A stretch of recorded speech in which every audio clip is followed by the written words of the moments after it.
Disability, और इसको mental retardation भी कहा जाता था पहले DSM-4 में, बट DSM-5 में इसको नेम चेंज करके इसको इंटेलेक्चुअल डिसेबिलिटी का नाम दिया गया, जिसमें सबसे बेसिक जो इसका डायग्नोसिस है वो है लो आईक्यू। किसी भी बच्चे में अगर आईक्यू लेवल लो है, बिलो एवरेज है, या 75 is considered as a average IQ in a human being. So 75 से ऊपर जितना ज्यादा जाता है तो वो हाई आईक्यू की तरफ नॉर्मली हम उसको कैटेगराइज करते हैं।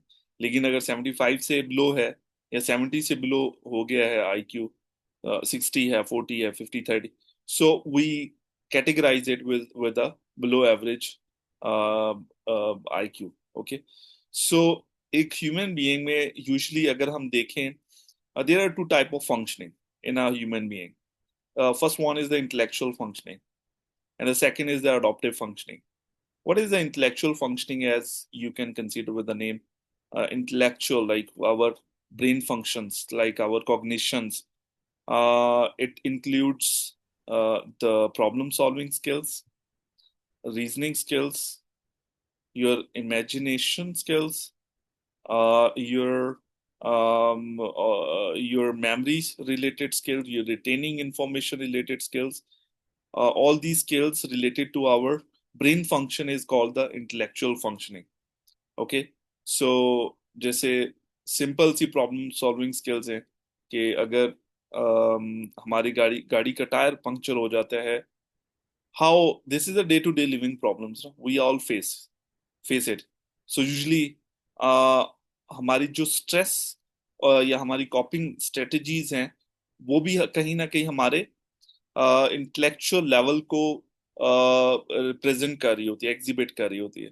ठीक है, सो हमारे कम्युनिकेशन स्किल्स वो भी कहीं ना कहीं हमारे इंटेलेक्चुअल लेवल को एग्जिबिट करती है, प्रेजेंट करती है। ठीक है, सो ये वो सारे स्किल्स हैं जो इंटेलेक्चुअल फंक्शनिंग से रिलेटेड हैं। और सेकंड जो स्किल्स हैं वो हमारे अडॉप्टिव फंक्शनिंग से रिलेटेड स्किल्स हैं। अडॉप्टिव फंक्शनिंग क्या है? हमारी socialization, day to day living skills, like जैसे ड्रेसिंग है, बाथिंग है, ग्रूमिंग स्किल्स है, ये सारे के सारे अडॉप्टिव फंक्शनिंग में आ जाते हैं। ठीक है, सो ये दो ह्यूमन बीइंग में ये जो दो फंक्शनिंग लेवल्स हैं, अगर इनमें डेफिशिएंसीज हो जाती हैं तो it is very difficult for a person to survive independently. So if the person is independent and he is okay with the intellectual functioning, adaptive functioning, he is a very managed person. वो अपनी day to day living को easily contain कर सकता है और उसको अपनी जिंदगी को लेके चल सकता है इंडिपेंडेंटली, अपनी लाइफ को गुजार सकता है विदाउट एनी डिपेंडेंसी। ये किसी की प्रॉम्प्ट के बिना आप अपनी लाइफ गुजार सकते हो। लेकिन हाँ, अगर इंटेलेक्चुअल फंक्शनिंग में प्रॉब्लम्स हैं, इम्पेयरमेंट्स हैं और डेफिशिएंसीज हैं, प्रॉब्लम सॉल्विंग स्किल्स में, रीजनिंग स्किल्स में, इसके अलावा जो है जितने भी मेमोरी रिलेटेड प्रॉब्लम्स हैं, जैसे कुछ याद नहीं रहता, चीजें भूलना शुरू हो गई हैं। ठीक है, सो अब एग्जाम में क्या लिखें, याद करते हैं भूल जाते हैं। ठीक है, सो ये जितने भी फंक्शंस हैं अगर वो परफॉर्म नहीं हो रहे ठीक तरीके से, आप देखें इंडिविजुअल, उस इंडिविजुअल को जो ये नहीं कर सकता वो कहीं ना कहीं उसे फिर सपोर्ट की जरूरत होती है अपनी लाइफ में। और जो मिनिमल इंटेलेक्चुअल डिसेबिलिटी के साथ है, जो कम जो हायरार्की में सबसे कम इंटेलेक्चुअल डिसेबिलिटी है, वो मिनिमल लेवल की जो आप कह लें सिविरिटी है इंटेलेक्चुअल डिसेबिलिटी, उसमें सिर्फ इंटेलेक्चुअल फंक्शनिंग में प्रॉब्लम्स होती हैं, बट अडॉप्टिव फंक्शनिंग में कहीं ना कहीं इंडिविजुअल अपने आप को संभाल लेता है, लर्न कर लेता है, डे टू डे लाइफ जो फंक्शंस हैं उनको परफॉर्म कर रहे, उसमें बहुत कम डिपेंडेंसी होती है। लेकिन डिपेंडेंसी कहीं ना कहीं काफी सारे एरियाज में डिपेंडेंसी हो जाती है मिनिमल इंटेलेक्चुअल डिसेबिलिटी में। सिविरिटी को अगर देखें, अगर सिविरिटी मॉडरेट लेवल की है या स्वेयर लेवल की है, तो हो सकता है कि आईक्यू भी कम हो और साथ साथ इंटेलेक्चुअल फंक्शनिंग जो है, हमारी रीजनिंग स्किल्स हैं। रीजनिंग स्किल्स क्या हैं? हमारे day to day life skills हैं। जैसे हम क्लास में लेट आते हैं, टीचर को बहाना बना रहे हैं, रीजंस दे रहे हैं, लेम एक्सक्यूजेस कर रहे हैं। ठीक है, अगर हमसे कोई क्वेश्चन पूछते हैं हम उसको आंसर करते हैं, कोई रीजन पूछते हैं, अच्छा, सो हम उसको डिफेंड कर सकते हैं अपने आप को। सो ये हमारे रीजनिंग स्किल्स हैं।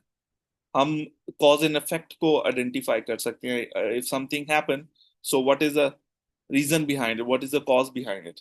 सो हम उन चीजों को अंडरस्टैंड कर सकते हैं, हम लोगों के बिहेवियर्स को बेहतर तरीके से समझ सकते हैं। ठीक है। जो जोक्स हैं उनको अच्छी तरीके से समझ सकते हैं। मीम्स हैं, बहुत सारे लोग हैं जो कहते हैं कि हमें मीम समझ नहीं आती। सो ये भी एक तरह की आपकी आईक्यू को असेस करने का एक मेथड ही होता है। कुछ लोग हैं उनको मीम नहीं समझ आती, ठीक है। सो ये भी हमारे इंटेलेक्चुअल फंक्शनिंग में ही आ जाता है। सो इस तरह के जो इसमें भी, और साथ साथ डे टू डे लिविंग में भी अगर डेफिशिएंसीज है, सो बच्चा जो है या बड़ा इंसान, तो वो हम अपने day to day living skills नहीं परफॉर्म कर सकता, बात नहीं ले सकता इंडिपेंडेंटली, ब्रश नहीं कर सकता प्रॉपर तरीके से, कपड़े वॉश नहीं कर सकता, लॉन्ड्री वगैरह नहीं कर सकता, कुकिंग नहीं अपने लिए कर सकता। ठीक है। सो इस तरह के जो ड्रेसिंग में प्रॉब्लम आ रही, बटनिंग में, लेसिंग में, सो ये इस तरह के जो इश्यूज हैं वो अडॉप्टिव फंक्शनिंग, ये भी अगर डेफिशिएंसीज हैं इसमें, डिपेंडेंसी है इंटेलेक्चुअली भी और एडॉप्टिव में भी। सो वो मॉडरेट टू सिवियर टाइप एक इंटेलेक्चुअल डिसेबिलिटी हम कह सकते हैं। ठीक है। सो इसमें इंटेंसिटी जो है, सिविरिटी, वो मिनिमल इंटेलेक्चुअल डिसेबिलिटी से काफी ज्यादा होती है। फिर प्रोफाउंड लेवल की एक इंटेलेक्चुअल डिसेबिलिटी है, सिविरिटी में अगर कैटेगराइज करें प्रोफाउंड में। सो इसमें इंटेलेक्चुअल और अडॉप्टिव दोनों में पर्सन जो है वो डिपेंडेंट होता है, डेफिशिएंसीज बहुत सवेर होती हैं, लेकिन साथ साथ बॉडी का कोई पार्ट जो है वो डिसेबिलिटी की तरफ होता है, डिसेबल होता है वो पर्सन।